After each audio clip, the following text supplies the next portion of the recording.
Hello everybody, welcome back to the channel. Thank you so much for being here. Today in this video, I will be telling you all about the books that I read in July. And as you can maybe tell from this stack right here, I went a bit overboard, but I do have an explanation for that. So I started reading one the Kingfisher book and I just couldn't stop, and I continued to read this author's books throughout the month, actually in the second half of the month. And I didn't get to read all of the T. Kingfisher books that I own. I still have A Sorceress Comes to Call and Nettle and Bone to read, but I do think it is safe to say I have a new favorite author. We are going to talk more about that in the second part of this video because I want to tell you chronologically what I thought about the books that I read this month. So grab yourself a cup of coffee or tea or water or whatever it is that you prefer drinking, and let's begin. And yes, as you can see, I am rocking my pumpkin mugs all year round because why not? Okay, so the first book that I read in July is Victorian Psycho by by Virginia Fato. My camera is doing a weird thing to the actual cover of this book because in reality this green is very neon. This is one of my newer acquisitions, I would say, in terms of books, and I really wanted to read it. That's why I bought it, and I kind of made a promise to myself that I will read the books that I'm buying and I will just not let them linger on my TBR shelves because that's just not helpful, and I find myself then kind of forgetting about them. So I enjoyed this quite a lot. This is about our main character whose name I've already forgotten, Winifred. Winifred Nati. Okay, so Winifred is our main character, and she is employed by this very rich family to be the governess of their kids. And she is doing just some very peculiar things with these kids and to these kids. And by the end of the book, we actually get to understand why she has this penchant for violence and just very unsettling things. I really liked how this story was told. The main character was breaking the fourth wall quite a bit. She was funny, but in the same time very feral and unhinged, and I would definitely check the trigger warnings for this one, but I think the author delivered what this book promised. This is unsettling, this is borderline horror. Actually, no, it is kind of like a horror book because of the things that are happening in this one. So I wouldn't recommend it if you are squeamish about blood or you don't like very specific details of gore in your books. But if you enjoy those things, I think this might be a great fit for you. So yeah, Victorian Psycho, it's a very quick read and I highly enjoyed my time reading this one. Maybe in the fall time would be a better time to read this one, but nonetheless, I had a great time with this book in the month of July. Next up, I finally read They Both Die at the End by Adam Silvera, and this has a metallic blue spine. I've been aware that this series existed and I've been seeing it on the bookshelves of my local bookstores for many years now, but for some reason I was just never gravitating towards it just because it seemed a bit too YA.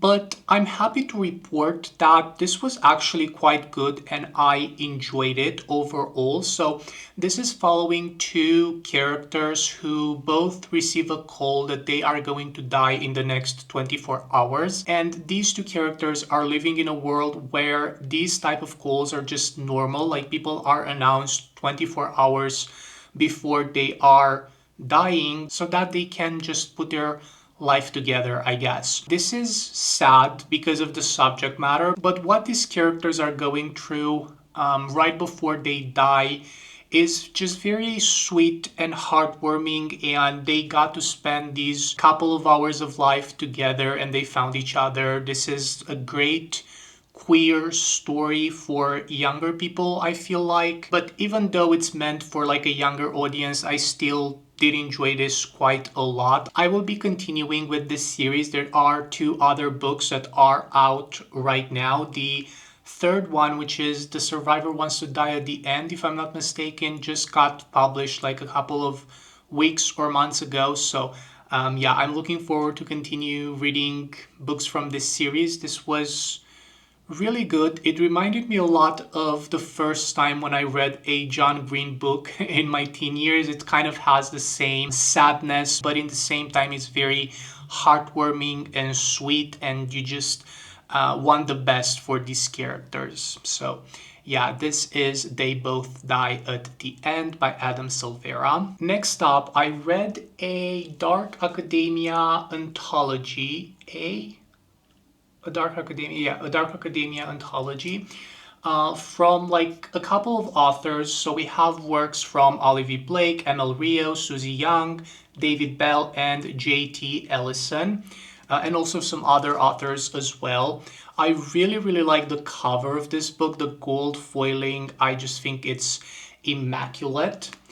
Unfortunately, the contents of this book left me quite disappointed. I would say like all of the stories from this book just felt like they were superficial in a way, and I think that if the majority of these stories were a bit longer, which I know it kind of defeats the purpose of an anthology, but I really wanted these stories to be more fleshed out and more detailed, because as they're standing right here in this book, I just don't know if I enjoyed them that much. I think this would be good for someone that's like newer to this subgenre of a Dark Academia story, but in the same time, I just think that when you're reading a Dark Academia book, it just has so many nuances and subtext, and a lot of just like political commentary that's done through these characters' actions, and I just don't think this book quite delivered on those aspects, sadly. I was very excited to read this, but yeah, unfortunately, it just didn't really work for me. So this is In These Hallowed Halls. Next up, I read a book that was so good. I honestly think that this is probably the best. Well, yeah, actually, I would say that this is the best book that I read in July. There are some close seconds to this one, but I think this is a complete winner for me.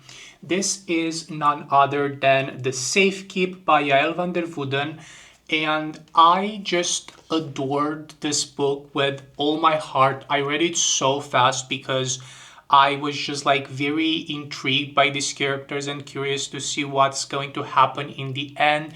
There were some twists that I didn't see coming. I guess there were hints for those twists. I just never kind of went that far to imagine them, but I'm very happy with how this story turned out. So this book, The Safekeep, it is set in the 1960s. I guess it's 1961 if I'm not mistaken. Yes, 1961 in the Netherlands. So we are set in this post-World War II era, and we are following our main character Isabel, who is just living her very peaceful and quiet life in the Dutch countryside. But Isabel's quiet life is pretty much interrupted one day when her brother Louis is basically showing up unannounced with his new girlfriend Eva, and Louis is pretty much asking Isabel to offer housing to Eva until he will be back from work, because he's working like in another country, I think, but I don't remember exactly. Isabel is very much attached to everything in that house, to the plates. Actually, I think one of the plates is portrayed here on this like second inner cover. I don't know what this flap is called, but you have here a plate with a rabbit on it. But yeah, Isabel is very particular as to how she has her just things arranged in the house, and she sees that certain things are starting disappearing one day. She doesn't really know if it is the girl who's helping with cleaning the house or if Eva is stealing these things, and she's just very keen on proving that someone is stealing from their house. Eva is pretty much helping Isabel come to terms with her desires and sexuality, things that were really frowned upon back in the day, in those times in the 1960s.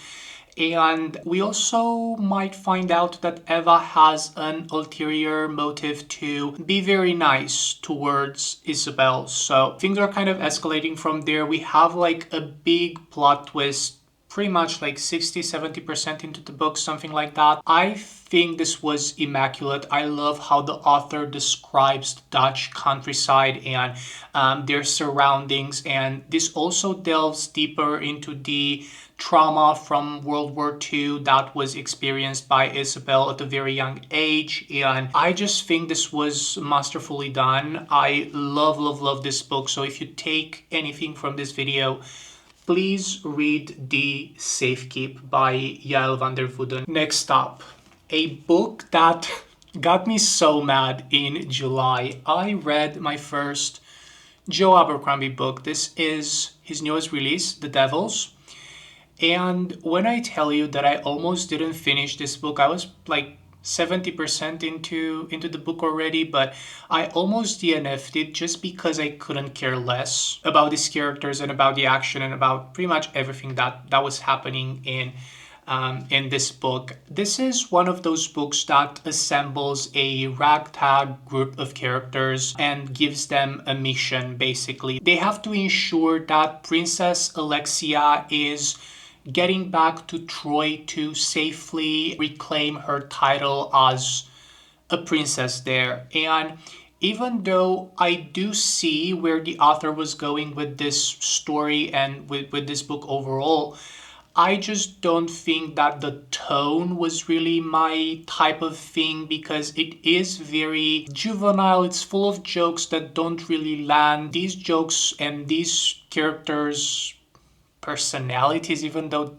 the majority of them don't really have a personality, these things are always turned up to 100. There are a lot of redundant jokes that are done multiple times in the same format, and after a while they just don't really work. They don't really land if you're doing the same joke over and over again. That being said though, Sunny, the elf that turns invisible just by holding her breath, I think Sunny is my favorite character from this book, but that doesn't really say much, just because the other characters didn't really work that well for me. We have a werewolf who's very stereotypical, and she's like the very sexual of the bunch. We also have I think he's a priest or a monk.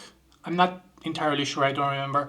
His name is Brother Diaz, and even though I don't really like his character that much, I do appreciate his story arc, because throughout this story we learn why he became a monk or a priest. He's basically in the service of the church, and we might find that his motives are not what we would imagine. So I really liked that and the whole critique on the church through his character. We also have a magician who doesn't really know how to do anything magical, but he is very particular on his title. Like when a new character is asking, "Oh, and who are you, a sorcerer?" He's like, "How dare you? I am a magician. I am Baltasar Shamivandraxian. I am the third or the second," or whatever he says, best magician in Europe if you're not considering this person and this person also a magician. It was a lot. And after a while, I kind of was desensitized to all of the jokes and the humor from this book. So as a result of that, I ended up not really caring for these characters. And this book kind of made me not really focus on this author's books for the foreseeable future, just because I think they're all kind of in the same tone from what I see online. So maybe this is just not for me. Please let me know if you read the First Law trilogy from Joe Abercrombie, if it is worth reading or not. if I didn't like this one. After The Devils, I read a short and sweet, well actually it's not that sweet, but I read finally Boulder by Eva Baltasar, and I did complete the triptych trilogy from this author. She has two other books in this triptych trilogy. One of them is Mammoth and the other one is Permafrost. Yeah, Permafrost. I read those ones last year. I really enjoyed them and I was very excited to pick up this book. I was just never kind of in the mood to read it. But yeah, I'm very happy that I finally decided to read this one. I wouldn't say this is like my favorite, but I do appreciate a lot how Eva Baltasar is writing her stories and how she's describing certain things, how she crafts these characters with their personalities. In this book, we are following Boulder, who is a cook on a cruise ship. And when they are stopping in certain ports or certain countries, she always has like different relationships with the women there. And one day she grows very, very infatuated with this other girl who she encounters. I think her name is Samsa or something along those lines. Yes. So our main character, Boulder, Boulder is like a nickname that Samsa gives to our main character. So Boulder and Samsa decide to start a life together. They move in together. They have this like very tumultuous relationship until one day when Samsa decides that she wants to have a baby, and Boulder doesn't really want to deal with all of that. So their relationship is not going that well. Boulder decides to support Samsa in having a kid, and after the birth of this baby, their relationship just like falls apart. They cheat on each other and it's just like a whole thing. I think it's a very quick and impactful read, and specifically if you like Eva Baltasar as an author, I think this is a non-negotiable. I love how she crafts her stories, and I'm very interested to see what other works by Eva Baltasar are going to be translated in English. So this was Boulder. And now the time has finally come for Kingfisher. So I did say, I think in a previous clip, that I really wanted to start this series from Kingfisher, and that is the Saint of Steel series. This is Paladin's Grace, the first book in that series. So after I finished this one, I was like, you know what? I started this series. I already know I love it and I want to continue reading it. So I might as well just read the other books as well. So we have the first one, Paladin's Grace. I read Paladin's Strength, Paladin's Hope, which is my favorite of all of them, and Paladin's Faith, which is the last book from this series as of the moment, as of 2025. I do hope Kingfisher is going to write more in this overarching universe that she created, because I really liked these characters a lot. So going back to the first book, we are following our main character Stephen, who is a paladin of a god who died. No one knows how this Saint of Steel died, we just know that it happened. And this is not touched upon in the other books. We don't really know how that was possible, because up until that point, everyone believed that a god cannot be murdered. Unfortunately, the Saint of Steel died, and now his paladins, who are just warriors that are sworn in the service of different gods, now the paladins of the Saint of Steel are pretty much going mad just because they cannot process and comprehend this very sudden loss. And Stephen is describing this loss as a piece of himself that is literally missing. Like, he can feel a physical part of his body that is missing. This is how much they were impacted by this saint's death. And in all of these books, these paladins are pretty much trying to process their trauma and to form friendships and romantic relationships and stuff like that. We also have an overarching plot of a murder mystery that gets solved in the first two books. It starts in Paladin's Grace and it continues in Paladin's Strength. And then in Paladin's Hope, we are set on like a different kind of quest. It also follows some murders, but this time is a bit different than the first two books. And this one is my favorite because we are following probably my favorite character from all of these books, Piper. Piper is a mortician. He is so funny and quick-witted, and we get to learn more about his past in this book. I love that a lot. In this book, he gets to fight alongside Galen, who is another paladin of the Saint of Steel, and I just love their relationship a lot. And in the last book from this series, we are following Marguerite Florian, who we got to meet in the first book in Paladin's Grace, and she is a very good friend of Grace's.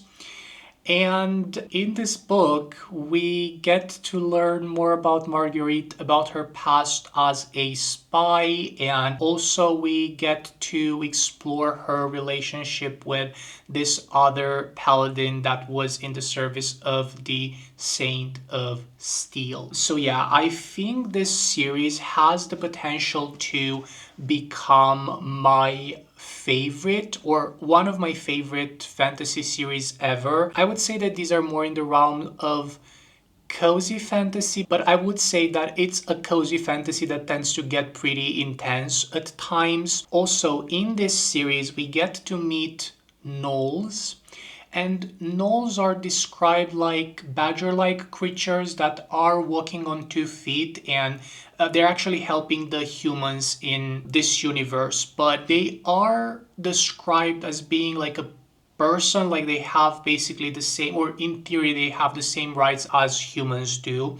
But these gnolls are very much ostracized by the humans, and not a lot of humans are very friendly with them. Not a lot of humans are supporting them and believing them when saying that something is wrong. And I really like how the Kingfisher navigated that. Obviously, the gnolls are pretty much the Kingfisher's commentary on racism and xenophobia and stuff like that, and I really appreciated those discussions through this fantasy lens. I think it was very well done, and I think it was actually in Paladin's Hope when we get to see more of a specific gnoll. His name, or I don't know if I should say his, because gnolls are very specific about pronouns, but this gnoll's name is Earstripe, and Earstripe is helping them a lot to just like not die, basically. So I really liked Earstripe. I also like the other one that we met in,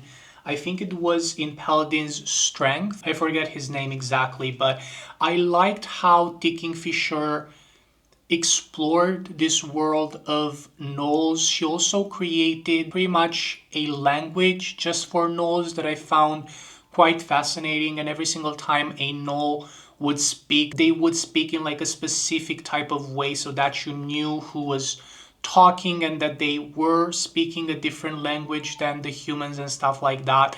I really like that aspect of this series, and also of Swordheart, because we're gonna talk about that in a second. So yeah, I would highly recommend, if you like romantasy that's equal parts fantasy and political intrigue and also romance, I would definitely recommend the Saint of Steel series from the Kingfisher. Hello from the future. So I was actually editing this video and I realized that I forgot to tell you the main reason for which I like the Kingfisher's writing and books so much. And that is because pretty much the majority of her characters are in their middle to late 30s. And as someone who is 28 right now, I feel like I relate so much more to people that are in their 30s than to people that are in their 20s. And I feel like a lot of books concentrate on people in their early 20s rather than people in their 30s. I really appreciated the discussion on age that was done through the lens of these characters. They are just showing you that you don't have to have everything figured out by the time you're 30 or 40, and you will just tackle the life's challenges as they come. So yeah, these were my 2 cents. Now back to the video. The next book that I read is actually not a T. Kingfisher book, but we're gonna talk more about T. Kingfisher in a second. But I read Orbital by Samantha Harvey. Again, a very quick read. This is just under 130 pages. You can read this in a day if you want to. This is kind of like, you know, when you're just Googling pictures of space, of planets. I have this like vivid memory from childhood when I would just Google pictures of space from NASA, and I would just like stare at them for like a couple of minutes, and then I'd be like, oh, I'm bored, and I would just like move to something else. Like, they're beautiful in the moment, but they tend to be a bit boring afterwards. That's kind of how I felt about this book. It has like beautiful descriptions of space, of how the Earth looks, of different other planets, but after a while it just tends to be a bit boring because it doesn't have an actual plot. Yeah, I don't know. I think a lot of people really like this book, and I'm happy for you. I just thought it was fine, and then I kind of moved on. So yeah, this is Orbital. And then, as I promised, we are back into T. Kingfisher's work, this time with Swordheart.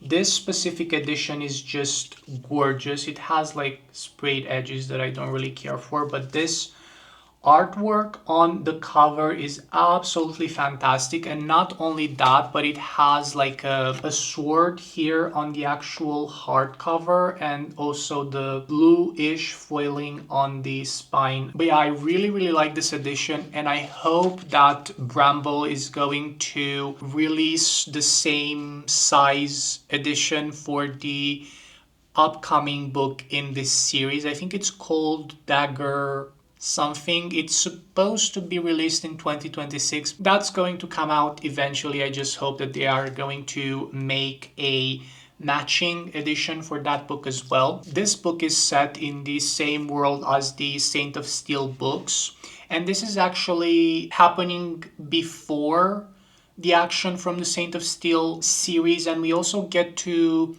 see more of the gnolls in this book, and this is where it is actually explained what gnolls are and kind of how their society works and stuff like that, which I very much appreciated because I liked the concept of the gnolls from the Saint of Steel series. But yeah, this book, Swordheart, follows Hala.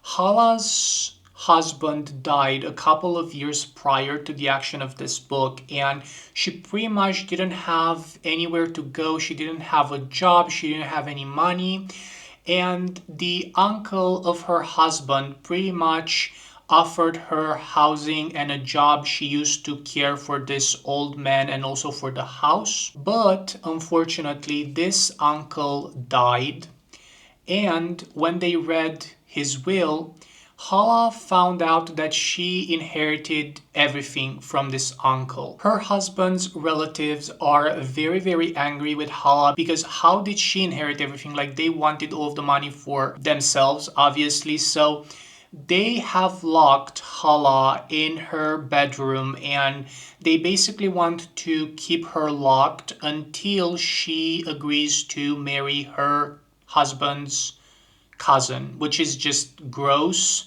And also, multiple times in the story, it is mentioned that he has like sweaty, clammy hands, and Hala doesn't like that at all. And while she's in her bedroom, she pretty much explores the idea of unaliving herself. The inheritance will go to her nieces, and then she will be free of these relatives who don't really care for her.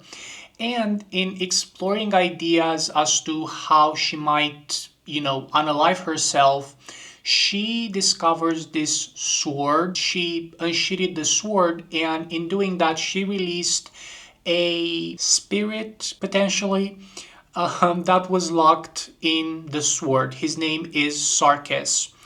And Sarkis insists from the very beginning that he's not a jinn, he's not a spirit, he's actually a man who died and he was entrapped in this sword. And Hala is led to believe that he did this in order to save someone else. So she assumes that he is a hero, and Sarkis is helping Hala pretty much escape her bedroom. They are going to the Temple of the White Rat for Hala to seek refuge. And again, the Temple of the White Rat is also the main place where the action takes place in the Saint of Steel series. They arrive there, they seek refuge, they seek help. We also meet another character from the Saint of Steel series. Their name is Zale, and they are a priest with the White Rat. And the Temple of the White Rat is pretty much a temple full of lawyers that just help people in need. So we are set on this journey to go back to this house, to the relatives, to retrieve Hala's inheritance and to prove that she is the sole owner of this inheritance. And in doing that, Sarkis might have to reveal a very big secret about himself and how he was trapped in this sword. I really like where the story went. I really like how it ended, and I cannot wait for the next installment of this series to learn more about Sarkis and his past, and potentially for what's to come for the both of them. So this was Swordheart, and the book that sent me on a spiral this month. I finally read the second book in this other series from the Kingfisher. This is called What Feasts at Night. And the first book in the series that I have right here is What Moves the Dead. I read this one last year. This is inspired, or it's like a retelling of The Fall of the House of Usher by Edgar Allan Poe. And this one is, I don't think it is a retelling of something. It just takes inspiration from a myth from the Scandinavian folklore, I believe. Now, if you are unfamiliar with this series, that's called The Sworn Soldier. So in the first book, as I said, we are following this retired soldier. Their name is Alex Easton or Eaton, and they're going back to this old family friend because she's pretty much dying. And this soldier discovers there that the reason for which this old family friend died is because of a certain type of fungi or mushroom, I don't remember exactly. So very reminiscent of The Fall of the House of Usher, which I didn't read previously, but I rectified my mistake this month. We're gonna talk about that in a second. And then this other book is following our main character Alex as they are pretty much going back to their home in Galicia, something, which is like a fictional country in Europe. When they arrive at their family estate, they discover that the keeper of this estate died in very mysterious circumstances, and they want to find out why that is. The mythical or just like folklore inspired creature that we are trying to fight in this book is called a moroi. And because of that, I went on such a deep internet rabbit hole, like it's crazy, because I knew that we have a similar thing in the Romanian folklore. I've heard about a moroi before, but I didn't actually know if I made this up or it actually exists. So, in trying to find an answer, I discovered that, at least here in Romania, a moroi is some sort of a strigoi. And if you don't know, a strigoi is basically the precursor of a vampire in very loose terms, because the concept of the vampire is something a bit more modern. Like obviously Carmilla and Dracula are a bit more modern compared to the concept of strigoi that pretty much, I think, predates the Middle Ages, but I might be wrong on that one. So yeah, I went on this crazy spiral because how it is described in this book, the moroi is a creature that basically stems from a person who died, and now they came back to haunt the living. And how they're doing that, they are creeping into your room at night, they are inducing nightmares, and then they sit on your chest and they feed off of your breath or your life force, depending on the folklore, like on the region, I guess. But yeah, I found this whole concept super, super interesting. And because of this book that I liked, but I don't think it was as strong as the first book. So I liked the first one a little bit better than this one.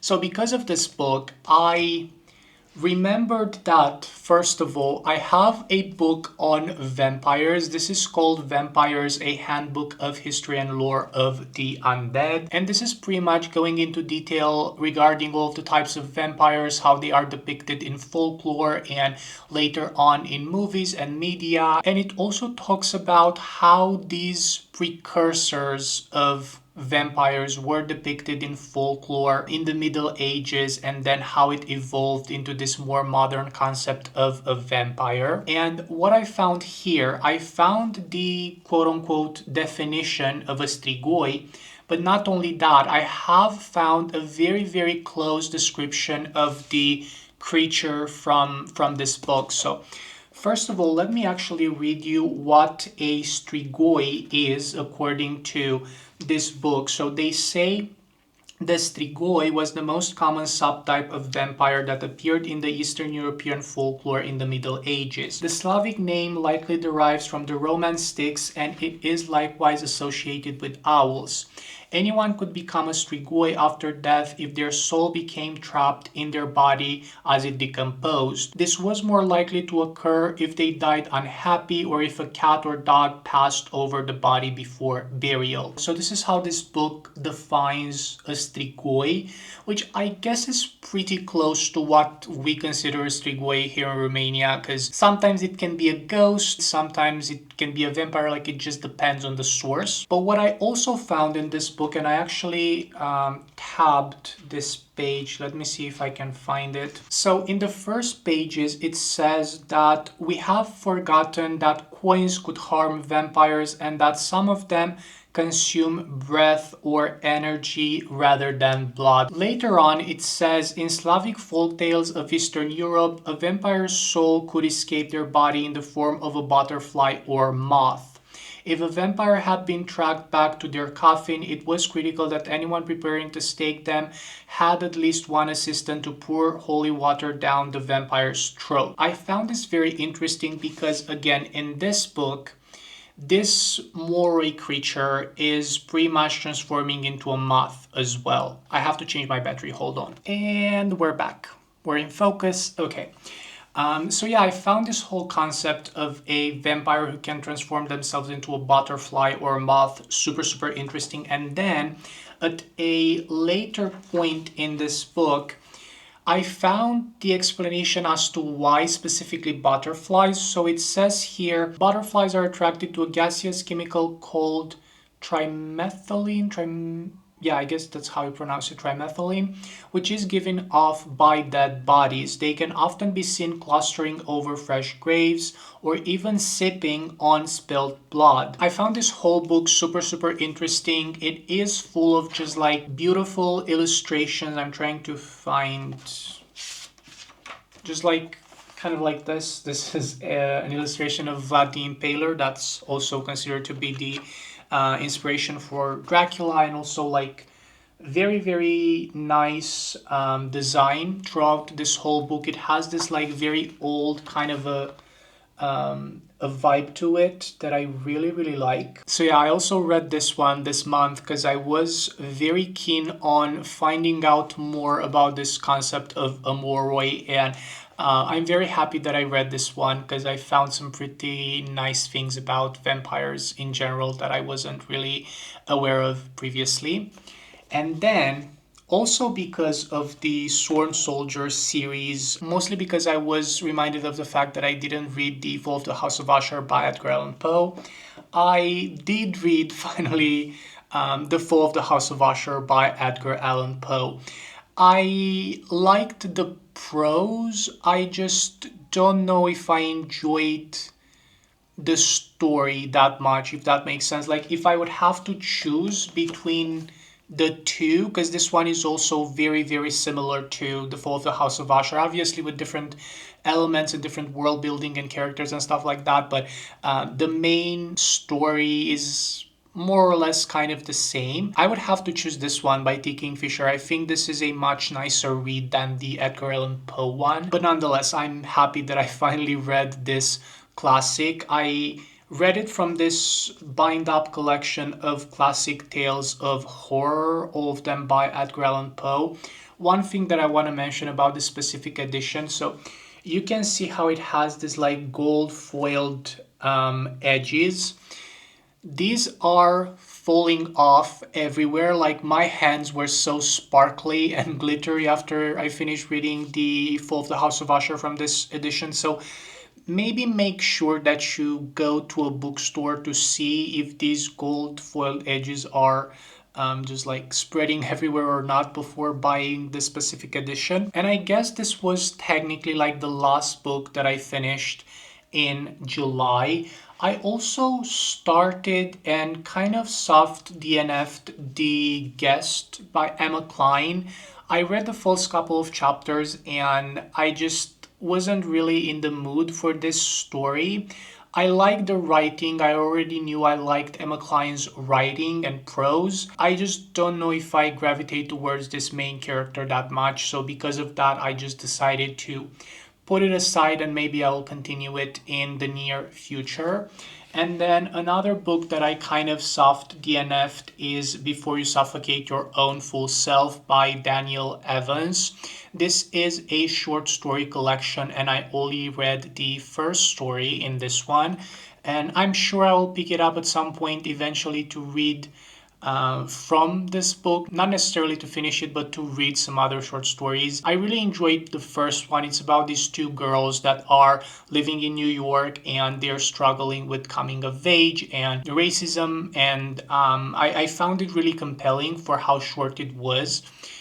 So yeah, I'm looking forward to continue reading from this book in the future. And with that being said, these are pretty much all of the books that I read in July.